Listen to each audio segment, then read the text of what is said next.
Telugu news channel కి స్వాగతం సుస్వాగతం। అక్కడనే మీది సిరిసిల్ల జిల్లా కరీంనగర్ జిల్లా కలెక్టర్ గారికి తెలుసు కానీ మా జగిత్యాల జిల్లాల ఏ ఒక్కరికైనా మేము ఇవ్వకుండా ఉండలేము, ఇచ్చేసినామని ఇక్కడ అనడం జరిగింది। మరి ఇట్లనే ఇచ్చేదేదో ఇవ్వకుంటే అందరికి చెయ్యాలి, తీసేస్తాం అంటే ఎట్టికున్నామా దాననుకున్నామా? అప్పుడు పెట్టిండ్రు, పని చేస్తుండ్రు, పని చేస్తేనే డబ్బులు ఇస్తుండ్రు, అదనపు డబ్బులకు ఏమి ఇస్తుండ్రు? ఈ డబ్బులు ఇచ్చిన సార్ మరి సొంటి పరిస్థితి, దీనికి బాధ్యత మీరేనట। ఈ అన్ని మండలాలకు డబ్బులు వచ్చిన ఎలక్షన్ డబ్బులు మరి మాకెందుకు రాలేవని అడిగితే సార్ను లెప్రసీ సర్వే అంటారు,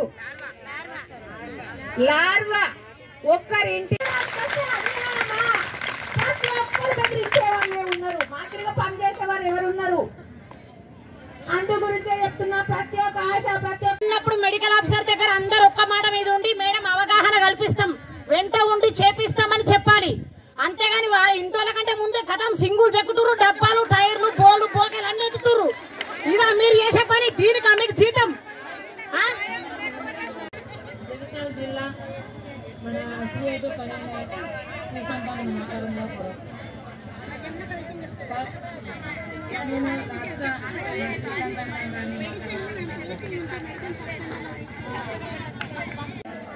ఈరోజు 22వ తారీఖు జూలై రాష్ట్ర వ్యాప్తంగా మేము ధర్నా చేయడం జరిగింది। రాష్ట్ర పిలుపు మేరకు మాకు పనికి తగ్గ పారితోషికాలు లేవు, అధిక పని భారం పెంచుతున్నారు, పనికి తగ్గ పారితోషికం కావాలి, ఫిక్స్డ్ జీతం అంటూ లేదు మాకు ఫిక్స్డ్ జీతం అయ్యేంత వరకు మేము పోరాడతామని ఈ రోజు రాష్ట్ర వ్యాప్తంగా జిల్లా కలెక్టర్ ఆఫీసు ముందు ధర్నా చేయడం జరుగుతుంది। ప్రతి విషయంలో ఆశా వర్కర్ను ప్రతి ఒక్క పని చేయాలని ప్రతి ఒక్కరు బెదిరించడం జరుగుతుంది। అందుకు గాను మాకు ఈ పనికి గింత అని మాకు జాబ్ సాటు ఇవ్వాలని మేము కలెక్టర్ గారిని అడగడానికి రావడం జరిగింది। ఫిక్స్డ్ జీతం 18,000 అయ్యేంత వరకు మేము పోరాడతామని, మేము దేనికైనా సిద్ధంగా ఉన్నాం, మేము బెదిరింపులకు భయపడము, ఎంతమంది ఏ విషయంలో అయినా కానీ మమ్మల్ని ఏమన్నా మేము భయపడము, యుద్ధానికి సిద్ధంగా ఉన్నాం। మేము ఈ రోజు 13-16 సంవత్సరాల ఓలే మేము ఆశా వర్కర్లుగా డ్యూటీ చేస్తున్నాము। మేము ప్రతి ఒక్క ఫీల్డ్ వరకు పోయినప్పుడు మాకు ఏమైనా కూడా ఏ అధికారి కూడా మా దగ్గరికి వచ్చి ఏమైందమ్మా అని కూడా అడిగేటోళ్ళు లేరు। ఈ రోజు పని ఎందుకు చెయ్యలేవు, తీసేస్తా అనే ఆర్డర్ ఉంది, కలెక్టర్ గారు అంటుండ్రు అని చెప్పేసి మా డిఎంహెచ్ఓ సార్ అంటారు, మా మెడికల్ ఆఫీసర్ అంటారు, ఇట్లా అనేటోళ్ళే ఉన్నారు। కానీ అమ్మ మరి సీరియస్ ఉంది, మరి నీకు సెలవిస్తా అని చెప్పి ఏ ఒక్క సెలవు ఇచ్చేటోళ్ళు లేరు। మా ఆశా వర్కర్ మొన్న ఒక ఆమె జ్వరం వచ్చింది మాకు లీవ్ ఇయ్యంటే ఇయ్యా అని చెప్పి అంటే ఆ జ్వరంతోనే డ్యూటీకి పోతే ఆనే జ్వరంతోనే ఆయన సీరియస్ గానే హాస్పిటల్ అడ్మిట్ చేస్తే చనిపోయింది। కనీసం ఆరోగ్య భద్రత లేదు, మాకు జీవిత బీమా అనేది లేదు, పింఛన్ అనేది లేదు, ఈఎఫ్ఐ అనేది లేదు। అందు గురించనే మాకు మట్టి ఖర్చుల కింద 50,000 ఇస్తామని హామీ ఇచ్చిండ్రు, 5 లక్షలు ఆరోగ్య బీమా ఇస్తామని అమలు చేసిండ్రు।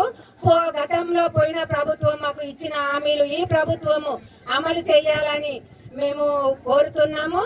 ప్రతి ఒక్క విషయానికి మేము అస్సలే భయపడేది లేదు, సాధించుకునేంత వరకు పోరాడతామని మా జగిత్యాల జిల్లాలో 745 మంది ఆశాలం ఉన్నాము। ఈ రోజు జగిత్యాల జిల్లాకు సంబంధించిన కలెక్టర్ గారు ధర్నా చేయడం జరిగింది ఆఫీసు ముందు।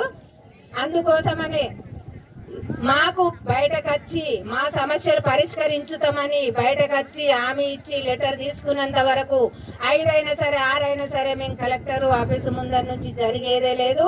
మేము పొద్దున కల్లా పోతే ఆపరేషన్ కేసుకు తొందరగా వచ్చేస్తాం, కానీ నార్మల్ కేసుకు ఈ రోజు పోతే రేపు గడుస్తుంది, ఎల్లుండి దాకా మేము ఇంటికి పోతే మా పిల్లలు మా భర్తలు చాలా ఇబ్బందులు ఎదుర్కొంటున్నాం ఆశలము।